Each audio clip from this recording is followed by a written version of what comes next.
Hey everyone, it's Fox from modelmakingguru.com here, and welcome to a very short video. Yeah, like I say that every time, it never is, because I can't shut up.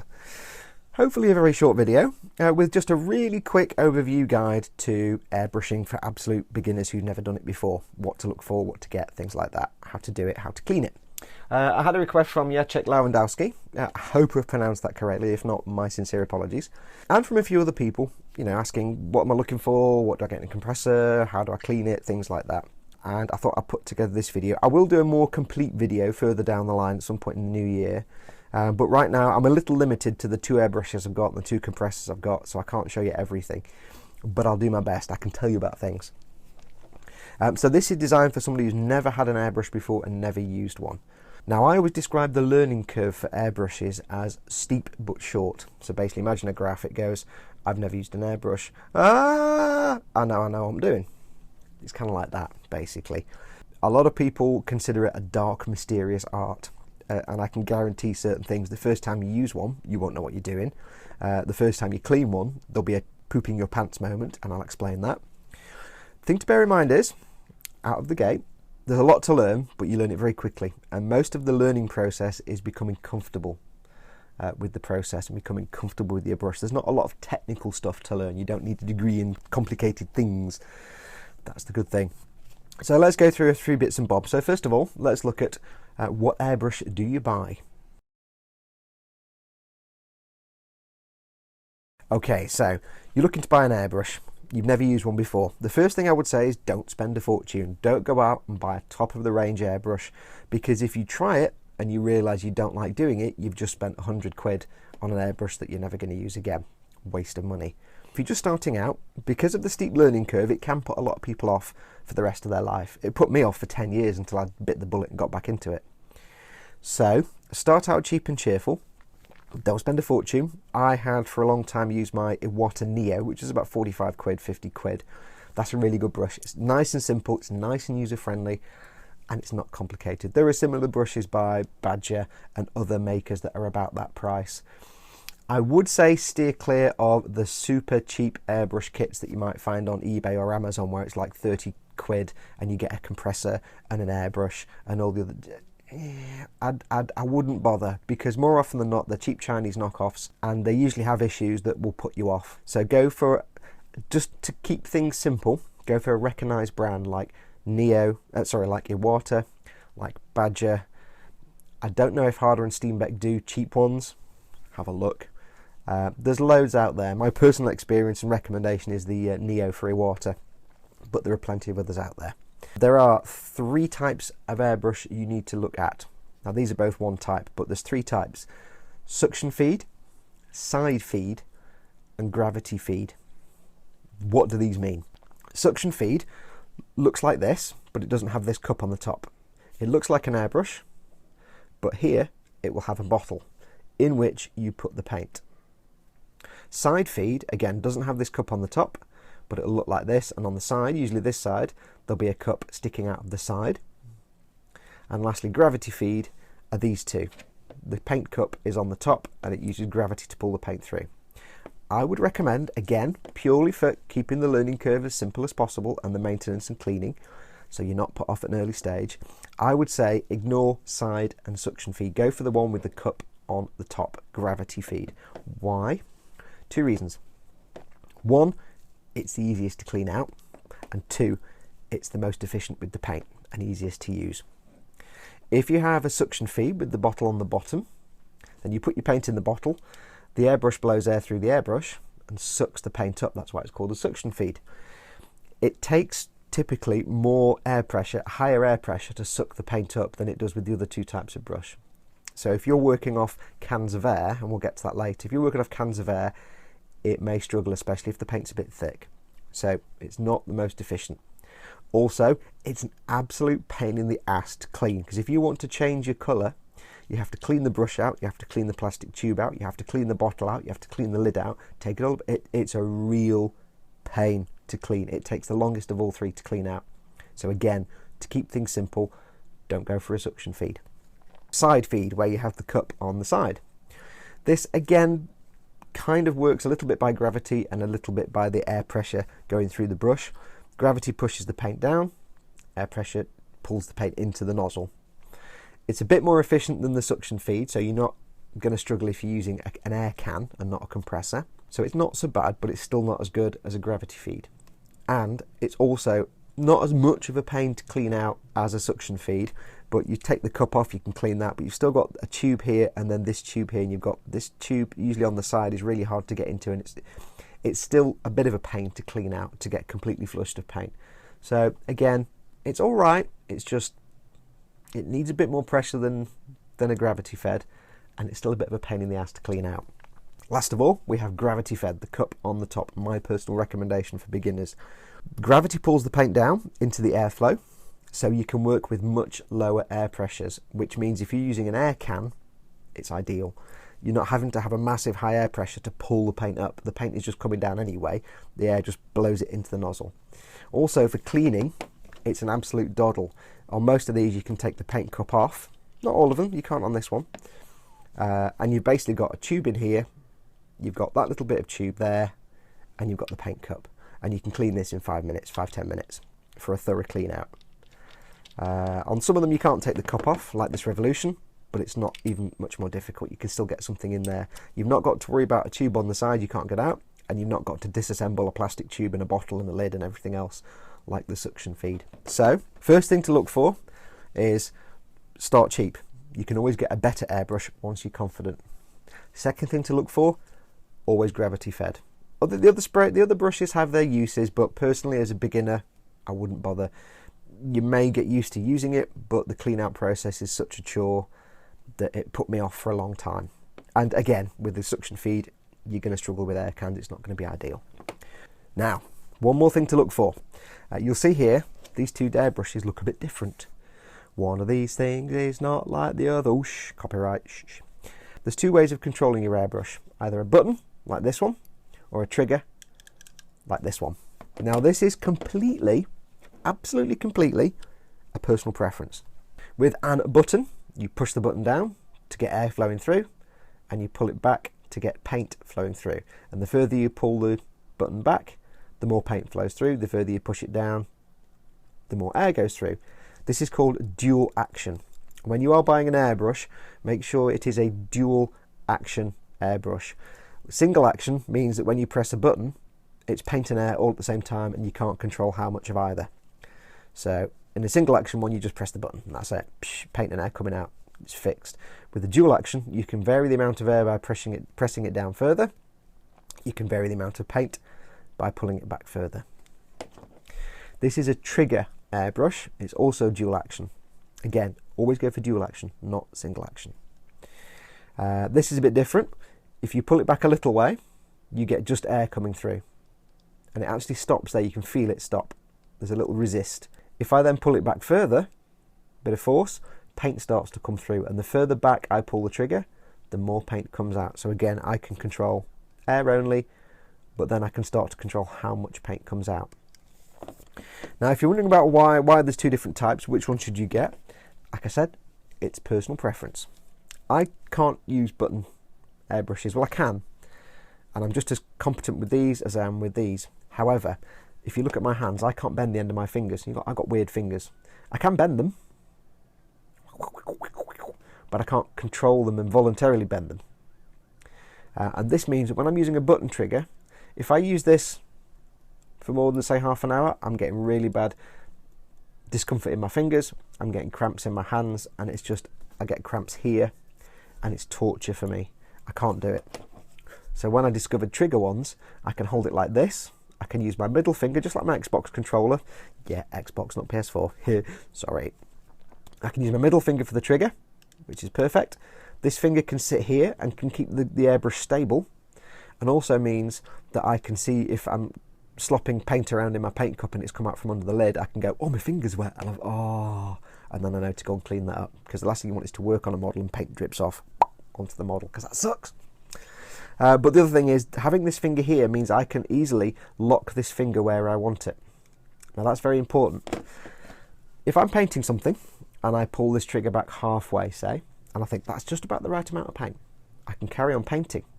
But as my hand is moving around, You can't see it, but I can feel my finger is doing this on the trigger. It's naturally varying, and if I'm getting cramps in my hands, I'm adjusting my hand.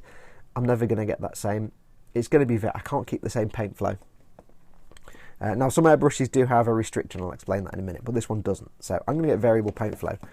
On this one, I can easily pull it back that far, and then without any pressure at all, I can just hold it there. I can do this. I can lock my fingers in place. I can tense my fingers a little bit so they're not going to move.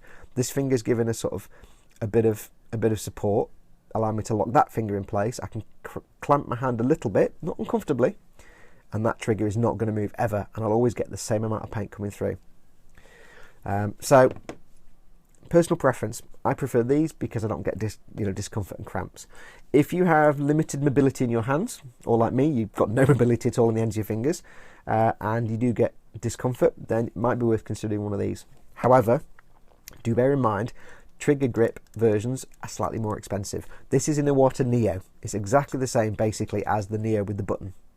It's about 20 quid more though, because it's got the trigger and the grip. The button version is about 20 quid less, and it's just the same body in stock, just with the button on the top like that one. That's a revolution. Do consider a trigger one. It's also a little more welcoming. Again, remember the difficulty curve. It's a little easier to get hold of because, to get to grips with, it's a similar thing, because you can control the paint flow more readily, so you can keep a constant amount of paint, but it's personal preference. One other thing on an airbrush that may help if you are going for a button grip, with the paint flow issue where I can just lock my hand. On this one it has one, on this one it doesn't. Some airbrushes come with one of these, which is a restrictor, or it's got various different names. This locks how far back the trigger will go. So I'm not going to turn it because it's set just where I want it, but if I think, right, I want it to go this far back and no further, I can hold it there and then turn this little knurled dial, and it will make that as far back as the trigger can go.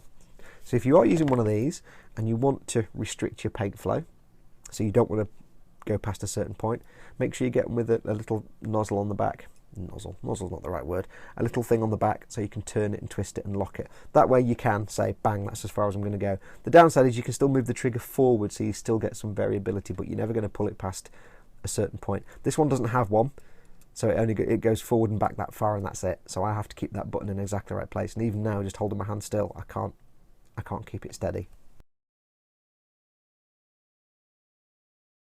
Now, the second thing to look for when you're using an airbrush is a compressor. Haha. Right, now you have a number of choices. There's as many compressors as there are airbrushes. Don't worry about it too much. Here's where you can, if you want to get some cheap and cheerful thing off eBay. It doesn't really matter. There's certain requirements. You've got three options. You can go for a cheap and cheerful simple one with just the real basics, and I'll show you one in a moment, my little plucky little compressor. You can go for a proper air tank, air reservoir compressor, and they can vary from 60 quid to a couple of £100. Or you can go for air cans. Now if you're just starting out, there's no problem at all in buying air cans, and the way an air can works, it's a can of compressed air, you hook it to the airbrush and you get a supply of air coming through. They'll last you for a good painting session. They're usually about, about 1.5 foot long. Downside to an air can for a beginner is brilliant. You just plug the can in, there you go, spraying, no problem. Downside, twofold. One, they're very expensive, so you'll go through a lot of air cans, and long term, it's not the best option. Long term, you're going to spend a fortune on air cans. It's a bit like using rattle can paint. It's more expensive than using normal paint. So long term, it's not ideal, but it's a good way to start out before you go and spend a load of money on a compressor. If you want to see if you're comfortable with airbrush before you confirm anything, then get yourself a cheap airbrush, get yourself an air can and try it out. If you get used to it, then you can look at compressors. The other thing is, with an air can, you don't get constant pressure. As the air can empties, the pressure it puts out drops. So it'll put less and less air through, and your paint will start to splutter, especially if it's a thick paint. So it's a short-term way to get into the hobby, but you will go through air cans and you will spend a lot of money. And you might think, well, a compressor's a couple of £100.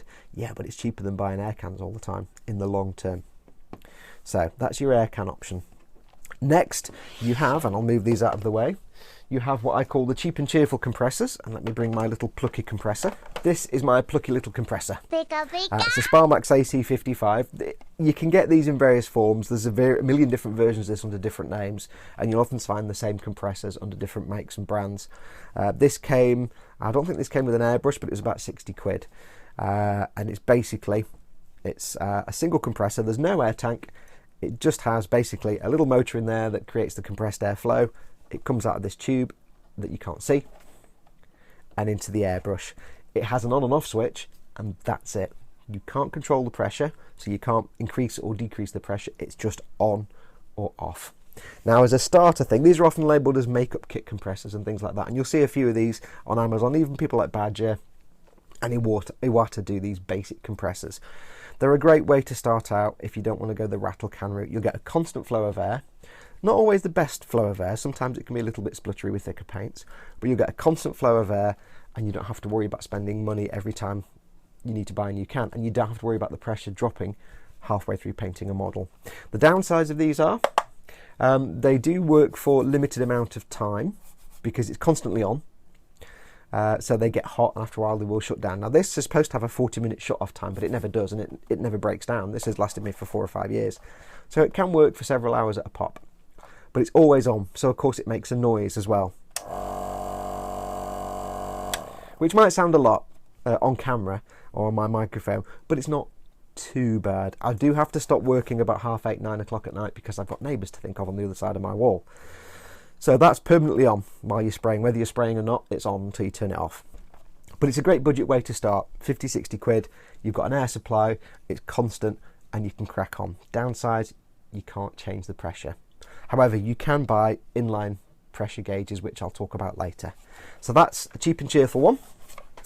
Okay, so this is more of a hardcore compressor. This has an air tank to give you a steady supply of air. It's got an oil engine in there. It's got a pressure gauge, which you can't see there. And this retails, again, there's various different names for this, but it's about 80, 90 quid, 70 or 80 quid. So it's about the same price as the little one. It can be, but the advantage is it has this big air tank. Now, I can't turn this on because this is a US version. This was a wonderful gift from follower Jonathan Crocker, so thank you so much, Jonathan. I can't turn this on because it's American, and I'm still waiting on an adapter so I can run it on 240 volts. It's designed for 110, 120 volts, so I can't turn it on. Now, the little one, as I said before, is on permanently. So you turn it on, it's on, whether you're spraying or not. This one has an air tank, and the advantage of an air tank is that the compressor purely exists to fill this air tank. The airbrush gets its air from the air tank. So this will run only while it's filling the air tank. So it'll run for a minute or two, it'll shut off. You'll be spraying away happily for 10 or 15 minutes, depending on how much you're doing. And then when this tank gets too low, the compressor will kick in again and just fill the air tank and then shut off. So it's a bit better. This one is actually, theoretically, quieter than the little one. And because it's not on all the time, it's potentially, I can use it later at night. Although it's still quite loud. I mean, you know, if you're opposite someone's bedroom, it's going to wake them up. But this is a bit more hardcore. And I say the advantage of this one is it has a pressure gauge. Now this means you can set your PSI, your pressure. Different paints need different pressures. Thick paints need a higher pressure. Thinner paints, you can use a lower pressure. It's not critical. My little plucky compressor that I've used for years, you can't change that, and I've never had to. I just spray anything with it. If I've got a thicker paint, I just thin it down. But it's not ideal. What you really want to do is increase the pressure. So if you can get yourself a compressor with a variable pressure gauge on there, absolutely brilliant. You adjust it with this knob. You'll also see this dangly thing here underneath. This is a moisture trap, and this just takes air from water from the airflow going into your airbrush, traps it in here, and there's a little release valve on the bottom. Moisture trap is absolutely vital. You can either get it on your compressor, or you can get an inline one that can go on your airbrush, and again, I'll show you that later. If you don't have a moisture trap of some sort, then what you'll find is, as you're spraying your paint, water is going to be coming out. And I had this when I first started airbrushing. I was getting water coming out, and it just makes things a nightmare. So I say this one's about 70 or 80 quid UK, about $99 US. There is a million different versions. Again, you don't need to spend an absolute fortune. If you're getting started and you want to start with the compressor just to test yourself and see if you like it, and you want to try it properly, then go with the compressor. But, you know, spend 50, 60, 70 quid UK, 70, 80, 90 dollars, maybe $100 US on a compressor. It just makes things easier, and again, it's about the learning curve. It will reduce the learning curve. If you spray it with the spray can, you're going to get drops in pressure as the can empties and you'll get frustrated. So if you can, get yourself a compressor. If it's an expensive option, then try with the paint cans for a while. You don't need to dive straight into doing it with, you know, a compressor. Okay, now you heard me mention there about moisture traps and pressure gauges. If you do go for a plucky little compressor like mine that doesn't have a pressure control valve or a moisture trap, then don't panic. There are options available to you. If you look at the air hose for my compressor, if I can find it, here's the air hose, tube. This is where the air hose normally ends, and that will go into the bottom of your airbrush like here. However, you'll see this thing on the end. This is a moisture trap.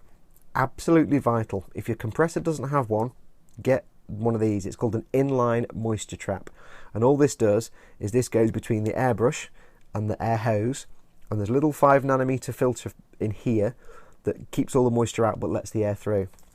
And it's very simple.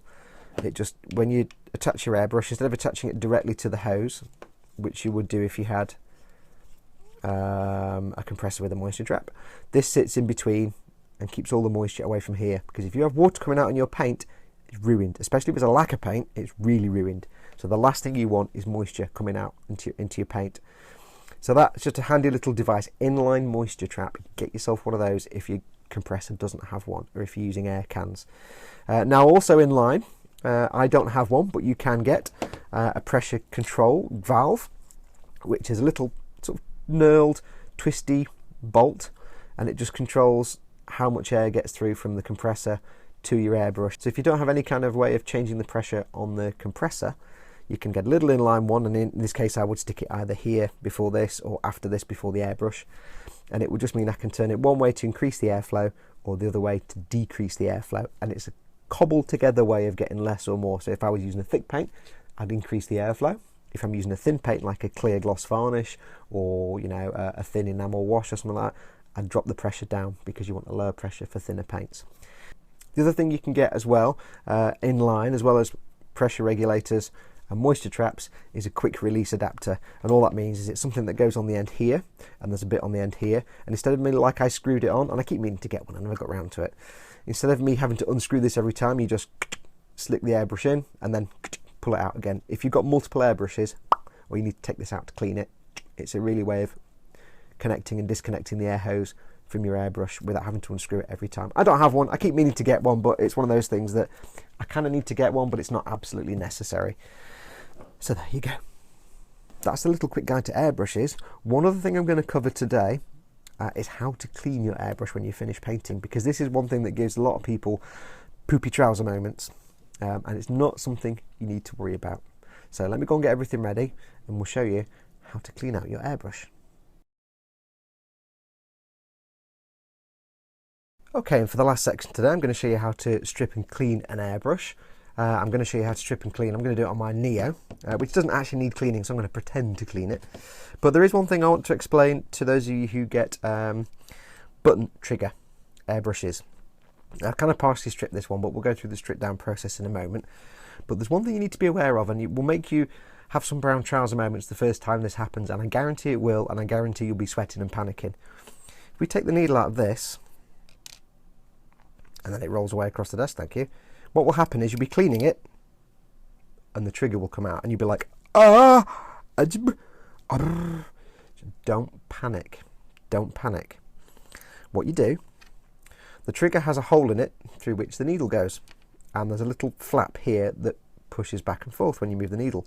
What you do is take this rear part of the airbrush out carefully, because there's a spring in there, and you see this little bit sticking up here? This little plate goes behind the trigger, and that's what the trigger pushes back and then pulls the needle back.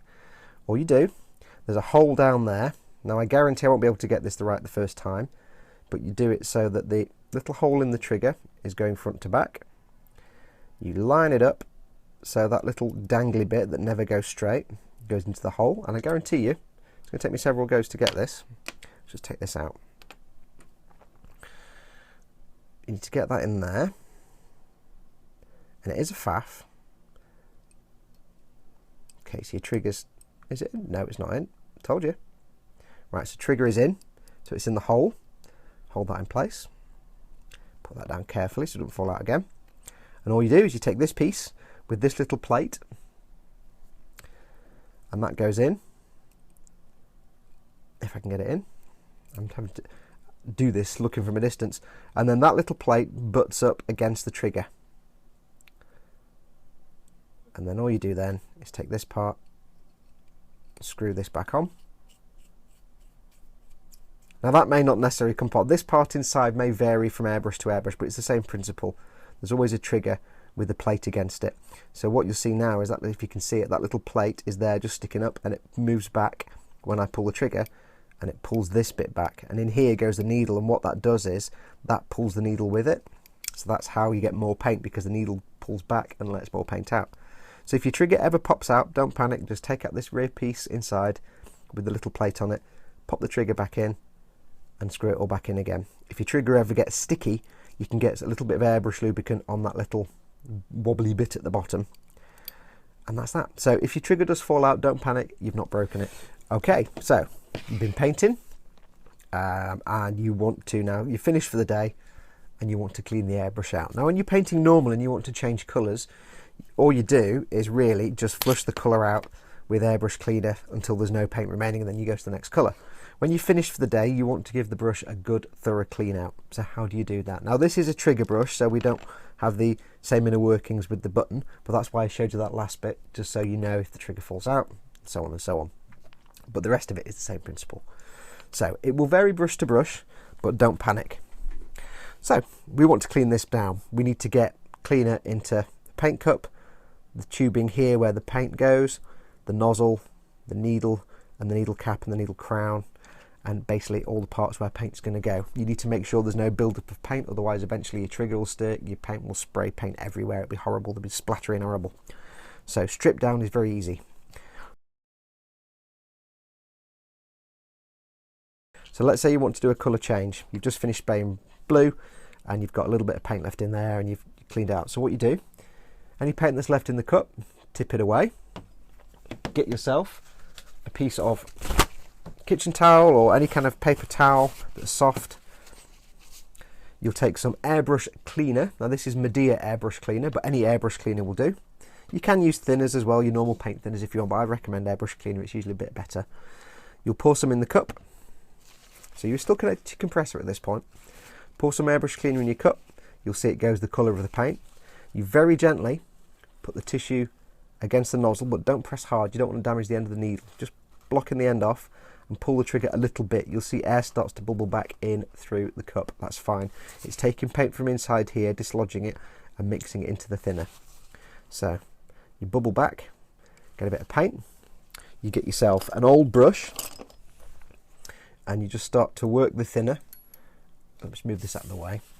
Just start to work the thinner around the cup, just to get the paint off the sides of the cup and get the paint off, break down any chunks of paint that might be in there.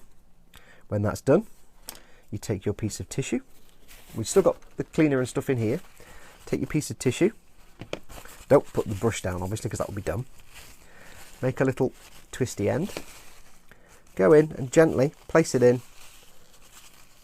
Work it round. That will pick up any paint and debris. And you'll still see some colour down at the bottom, still see a little bit of colour in there. So you need to do this several times. So what you do is you go back, you put some more airbrush cleaner in, just a few drops, you don't need a massive amount. Cover it, blow it back a little bit gently. Go in with the brush, just work it in there, get it around the needle at the bottom. Work it in, get your tissue, go back in. Do that 2 or 3 times, you'll see less and less paint each time. Then for the last couple of times you can go in with the airbrush cleaner. Just work it with the brush and then you can tip the paint out. Do the same again, pour some in, blow it back a little bit, tip it out. And then the last step is just take some airbrush cleaner and just run it through the airbrush and just spray it out into your spray booth or into a paint cleaning station like this. Now, it's important that you don't spray anything through the airbrush before those first few steps, because if I'm just coming to clean this, just finished using it and I put airbrush cleaner in there, munge it around with the brush and then spray it out, you're just taking all that paint and debris and spraying it back out towards the needle end. That's why the first few steps are blow it back, get some tissue in there, and then either get it out with the tissue or tip it away. That's just to get as much out as you can, and then whatever's left you can do spraying it out. So that's what you do for a colour change. Now at the end of the day, I'm going to do that bit first and get it as clean as I can, as if I'm changing colour. Then I'll disconnect my airbrush from the air supply, and we'll do the next step, which is to strip it down and get it looking fantastic. So let's strip it down. You will need one thing. Well, you need a few things. With every airbrush you should get a nozzle spanner, which is just a spanner that's designed to go on the nozzle at the end, hence the name nozzle spanner. Let me just change the focus. So now this will vary from airbrush to airbrush, but it's basically the same principle. So first thing you can do is take the back end off. That exposes your needle chuck. This bit here is what holds this needle in place, and when I pull the trigger back, you see that moves back. That's how the needle is pulled away from the nozzle and more paint comes out. Same on the other one, when you pull the button back, that moves back like that. Now this chuck holds the needle in place. If I loosen this chuck, the chuck moves, but the needle doesn't, or doesn't always. In that case it does, but normally it wouldn't. So we need to strip this down anyway. So you've got the back off. Take your paint cup off, if it's removable. You would take off your crown cap. And these are just tight fit. Can be tight when you first get them, but when you put them back on again, you do it finger tight. So that just comes off. Now, this is where you have to be really careful now. That there sticking out is the needle. Now, needles and airbrushes are super fine points, and there's two things to know. One, they'll go through to your bone. Trust me, I've done it. Yeah, I stab myself all the time. And also, they're very easy to bend and knacker. And if the tip of that needle is ever so slightly bent, it's going to ruin the spray you get from your airbrush. You have to replace the needle. So whenever you're doing anything like this, you want to, either with the button or the trigger, pull the needle back so it's not sticking out. Because the last thing you want to do is ding it. I've dinged it onto soft things and ruined the end of a needle. And then you're going to take off this part, which I can't remember exactly what it's called, but it's this bit before the actual nozzle end. Now what you'll see here is the needle sticking out, and this bit here is the nozzle. Again, this is a super delicate part. You don't want to damage that. So again, always be careful. Now what we're going to do, to get the airbrush needle out, a lot of people will unscrew it here and pull it out the back. That's not the best idea, because we paint on that needle, and if you pull it out the back, you're just going to take all that paint and drag it all the way through the bit you've just cleaned out. You want to do it that way. So pull your needle in, either with the button or the trigger. Take your nozzle spanner and very simply loosen it that way. One turn, and again, still with the trigger in, very, very gently, just twist it off with your finger. Sometimes I'll have a little rubber seal on the end like you've got there. Put that to one side. If you can, put it in something so it's not going to roll away and disappear. I'm going to put it there. So now we have the needle sticking out. Again, super careful at this point. Loosen the needle chuck. Don't need to take it off. Push the needle forward. Pull the needle out. Zip. That way, if there is paint on the needle at this end, you've not dragged it through the rest of the back of the brush. You've only dragged it forward. And then always remember, because this will happen, to tighten your needle chuck again. Because if you don't, guarantees that will fall off and you'll lose it to the carpet monster. So now we have that broken down. You can take this part off here, but I don't recommend it. Just leave it on. There's ways to clean this out. You don't need to take that off at this stage. So how do we clean this? Very simple. We'll need some basic tools. You can, as I put my arm in shot, you can get yourself some airbrush cleaning brushes. These are Tamiya ones, 2 different sizes, super fine and big fat boy. You will need some cotton buds. Cotton bud. And if you can get some, and I do recommend this, as an alternative to airbrush cleaning brushes, get yourself some interdental brushes. You can get these from any chemist, pharmacist, your dentist will give you them. They're dirt cheap. And basically, it's a little plastic holdy thing with a little fluffy brush on the end, same as these airbrush cleaning brushes. And they're supposed to go between your teeth, but they're perfect for airbrushes. So what I would do is I will go back to my airbrush cleaner and I'd get it over a glass or a cup. And the first thing I do is get a bit of the airbrush cleaner in there just to run through, and it will come straight out because this bit's now open. It'll come straight out and just dislodge any big loose parts. Take either your interdental brush, I'll use the interdental brush because it's easier to see, either your interdental brush or the fine airbrush cleaning brush, and simply put that in here and just work it. Get the brush in there. In fact, I'll do it with that one because it's easier for me to do. Your airbrush cleaning brush goes in the end there, and just work it back and forth, spin it round, get it in there and push it in as far as you can. That's just going to help dislodge any paint from inside that tube, because this tube comes here and then goes back that way, and this tube comes down here. So that's where the paint goes. So just get it in, work it. There'll be some paint on there. So what you want ideally is a little something to put some thinners, some airbrush cleaner in. So you put a little bit of airbrush cleaner in there. You'd rinse your brush off in here. It's got more airbrush cleaner on it. Get it back in there, work it again. Pull it out. If it's got more paint on it, rinse it off in here. It's got more airbrush cleaner on again. Go in with that, and just keep doing that until you get no paint coming off on the brush. You can also work it into here. It won't really go down very far because there's like a dog leg there, so it won't go down very far. That's where you can take your big brush, get it in the airbrush cleaner, and just get it in here and work it round to get the paint out of all the threads in here. Again, you can use interdental brushes. These are quite quick. Or if you've got cotton buds, just get your cotton bud with some airbrush cleaner on it and work it in here just to get all the residue out. So by the time you've done that, all these tubes in here should be nice and clean. So you can set that to one side. For the paint cup, the lid, and the crown cap and the nozzle cap, what I recommend is get another one of these. So we've got this one full of airbrush cleaning, but you've got paint in there now. So get yourself another one, fill it with airbrush cleaner, and just put those in there to soak before you start everything else. Put them in there to soak.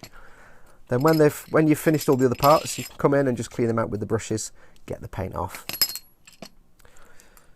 For the needle, be very, very careful. Again, you don't want to damage the end. Get some airbrush cleaner on your cotton bud and just gently work it along the length of the needle, rotating the needle as you go. You'll see paint transfer off, you can clean it out. You can use airbrush cleaner from either at this point.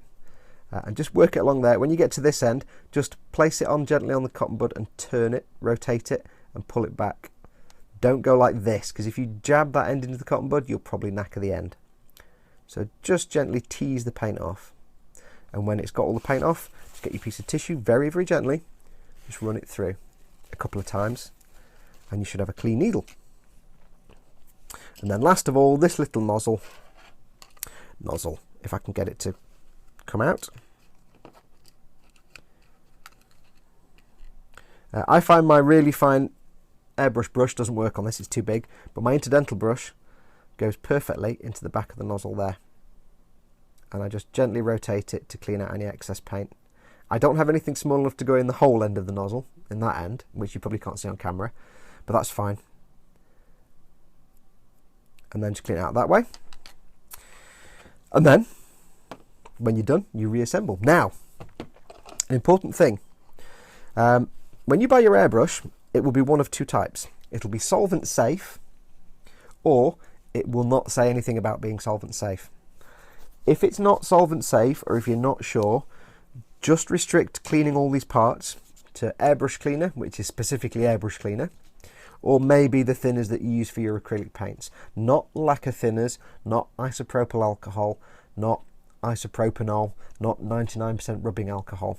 If it's not solvent safe, anything other than airbrush cleaner or acrylic thinners will eat away at any of the seals and rubber rings and damage your airbrush. You have to replace those parts.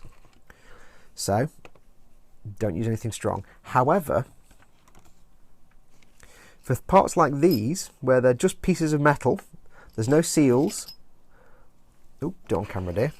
For parts like the paint cup, the lid, the crown cap and the nozzle cap, where there's no actual rubber seals or anything like that, then what you want, if you want to have a really quick cleaning time, and the needle as well, you can use isopropyl alcohol also known as IPA, 99% rubbing alcohol, or isopropanol. I have some here from Medea.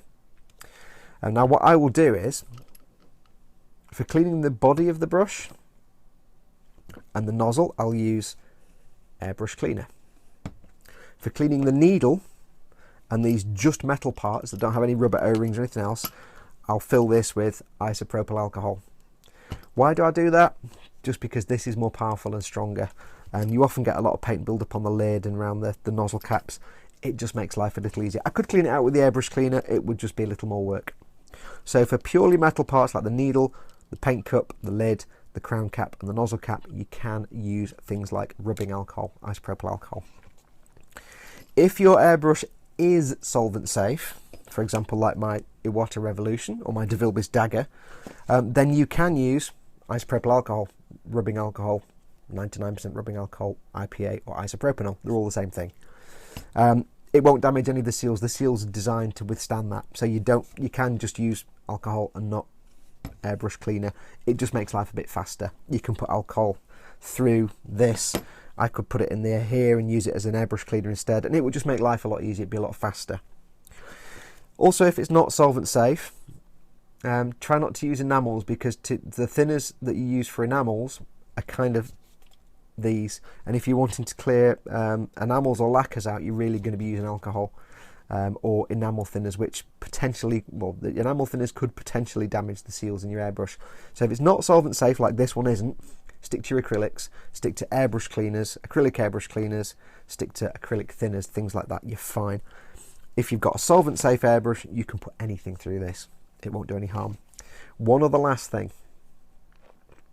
If you've got an airbrush like this that is not solvent safe, and again, if it doesn't say it's solvent safe, assume it's not solvent safe.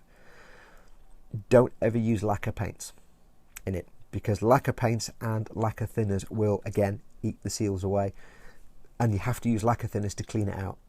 So don't put lacquer paints or lacquer thinners through a non-solvent safe airbrush. There you go, handy tip. So let's put this puppy back together. So we've cleaned our airbrush with the airbrush cleaner. We've cleaned the nozzle out a little bit with the airbrush cleaner. We've cleaned these out. I've personally used the alcohol because it's faster. We clean the needle. So there's a certain order to this. So what you want to do is, first and foremost, without dropping it on the floor, because that would be the worst thing in the world, take your nozzle. Now you might not see this on screen. Put it in your finger and thumb. Rotate it that far. Put it back in the end, and then you can just rotate it back. It's very fiddly. So if you start your thumb high up, put it in, and you can just get it back in. Now, I probably won't be able to do this first time because I'm doing it from a way away and I'm on camera. But be very, very gentle. It's a little brass, usually brass or bronze nozzle, and it's very delicate. So just do it all the way to the right. Take your nozzle spanner, and the trick here is just, with no effort at all, just turn it till it stops. Turn the airbrush, it's easier. Don't go any tighter than that. It's not even finger tight. If you tighten it any more than that, I've had this, you'll tighten it and the little bit that's got the thread on it will just shred. And then you've got a nozzle permanently attached to this end of your airbrush, and you have to buy that whole new head unit. So yeah, that's a real pain in the backside. So just do it till you can't turn it with your fingers, then get the spanner and just till it stops, then it's done, it's fine. Then what we want to do is take out needly. Now the first thing you need to do is take off your needle chuck. Put it there. It will roll away, so again, don't give the carpet monster what it wants. I find this easier. Do this close up, by the way. Look at it really closely. Put your finger there. Get the needle just sticking out a little bit over your finger. And line it up. If you need to put your finger there first, just to prevent the needle going into the side. And then just slide the needle forward into the back. Oops, like I just totally didn't, because I'm doing it from a long way. Let me get my visor down, I can't see from this distance. So just put it in, slide it in, and there you go, the needle's in. But be super careful. You don't want to stab yourself, and also you don't want to have to replace the needle. A new needle for this is about £7. I happen to have a spare one because I bend them all the time. I'm knacking needles all the time. So push it all the way through. You'll see the needle now comes out of the nozzle. It will just naturally stop. Don't push it any further. Take your needle chuck, put that back on. Finger tight, as always, finger tight. take your crown cap and nozzle cap, pull the needle in, there you go, needle gone. Put on your nozzle cap. They do have different names, these parts, so if I'm doing a name you don't recognise, there's a million different names for all the parts. Still with the needle all the way in, put your crown cap on, and then release the trigger. Now if you think you might have dinged your needle end, a handy way to check is to loosen this needle chuck, or take it off, and then just rotate the needle. See if I can see it. Rotate the needle while it's in the nozzle, but there's nothing on the top. Try pulling it in and out and rotating it. It's an easy way to see if your needle's doing this relative to the nozzle, you know you've dinged the end. Now this needle is dinged a little bit, but I know that anyway, it's been dinged previously. It has got a bit of a ding in it, but it's not affected the spraying. If you ding the end of your needle, you'll tend to get a very strange spray pattern, or it'll be very splotchy, or it'll just look terrible. It won't be a nice smooth line.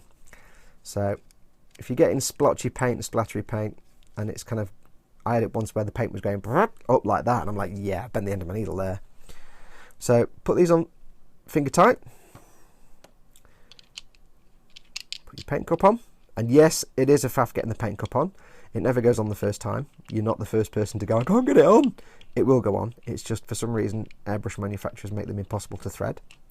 Do that nice and tight. Sometimes there's a seal on there. If you've got any water and there's a seal on there, and in about 2 days' time of using it, it falls off and breaks, don't worry. I've not had a seal on there for about a year. Stick your lid back on. Make sure the needle chuck is on tight. Take this, slide it on. Now, I guarantee this won't work first time. It never does. There's a little, you can't really see on here, but there's a little hole at the end. You kind of have to look down and get the end of the needle to go into that hole on the end. And I can never do it first time. There you go. So if it sticks halfway, just look at what you're doing. Put the end on. Voila. Your airbrush is now cleaned. And that's it. But yeah, stick to the basics. Airbrush cleaner. Medea's a really good one. There's also UMP do a really nice blue airbrush cleaner. It's really good and really strong. I just don't have any here at the moment. If it's not solvent safe, stick to airbrush cleaner. If you're not sure, stick to airbrush cleaner. If you know it's solvent safe, then you can save a lot of time and use alcohol. It'll clean the paint out a lot faster. If you're spraying and you find it's a bit splattery, or you're having trouble with the paint coming through, or any spray problems at all, the first port of call is to clean your brush out, because 99% of airbrush problems are fixed by cleaning the brush out, because 99% of problems are caused by paint accreted around the nozzle or on the needle. If you're finding like you're going, I can't pull the needle back, or on one of these, you're like, oh, the trigger won't move. This one, when I took it apart for that demo, the needle just wasn't moving, because there was paint buildup around the tip of the needle and it just cemented itself to the nozzle. So any problems with sticky triggers, probably just needs a clean out. Any problems with splattery paint or not much paint coming through, it probably needs a clean out. Most problems can be solved by cleaning your brush out thoroughly. And there we have it. So it's only a little top level guide to cleaning and what to choose. There's a million other things to consider with an airbrush, but like I said at the start, what I would do is start simple. Keep in mind the large learning curve. And by large, I mean high, but not long. There's a lot of things that can put you off using an airbrush just right at the start. So start with a cheap brush, so you're not investing a lot of money in something you decide you're not going to use. Go for a dual action, so you can control the paint. Have a think about whether you prefer trigger or button. Don't worry too much about what compressor. Start with air cans if you need to. Make sure you're comfortable with the airbrush first and the whole principle of it. Get yourself 2 or 3 air cans. It's a good way to do a few practice runs. Start with air cans first. If you decide that airbrushing is not for you, you've not spent a couple $100 on a compressor. And then when you do decide to get a compressor, start cheap and cheerful. A little tiny one like mine, often labelled as makeup ones, are absolutely fine. You don't have to get an air tank. And then as time goes by, you can look at getting yourself one with an air tank. So don't overthink it too much. Airbrushes, avoid the cheap sets on eBay. They're usually Chinese. They can be very good, they can be great, but they can also be ass. They can have misaligned nozzles, in which case you get a crap paint job and you think it's you. So stick to a known brand. Don't give yourself obstacles at the start. It's not a dark art. It's not hard. It's not about learning and mastering how to use an airbrush. It's about getting comfortable with an airbrush. Once you understand how the airbrush works, you don't panic when things happen. So when you do get your first airbrush, strip it down, put it back together, strip it down, put it back together, just a few times so you can get comfortable, so you can understand how things go together, so that when the trigger does fall out for the first time, you don't crap yourself and think you've broken your airbrush like I did, and like pretty much I can guarantee most people who use an airbrush for the first time have done. I hope that's been a little bit of use. I will at some point get around to doing a how to use an airbrush technique, but that's a whole thing in of itself. Go and have a look around, enjoy, happy airbrushing. Let me know if you have any questions in the comments below or on the Facebook page or anywhere else. If you're in the UK and you're looking for an airbrush set to start with, then give the guys at eModels a call. I've said this before, and this isn't a video for them, but give the guys at emodels.co.uk a call. Tell them I sent you, and tell them you're looking for a beginner's airbrush set, compressor and airbrush, or just an airbrush and some air cans. They'll be really helpful. They'll help you out. They won't gouge you on price. They'll sell you what you need rather than what they want to sell you. They won't sell you a £200 airbrush when you're just starting out. They'll say, actually, why don't you start on this one? So give them a call or pop into emodels.co.uk. That's going to do it for this video. Went on longer than I thought, because of course it did. I'm doing it. But hopefully it has been of some use to you. Thanks so much for Jacek for asking the question and getting me off my ass to make this video. Any questions at all, like I say, put them in the comments. Take care of yourselves. Adios, amoebas.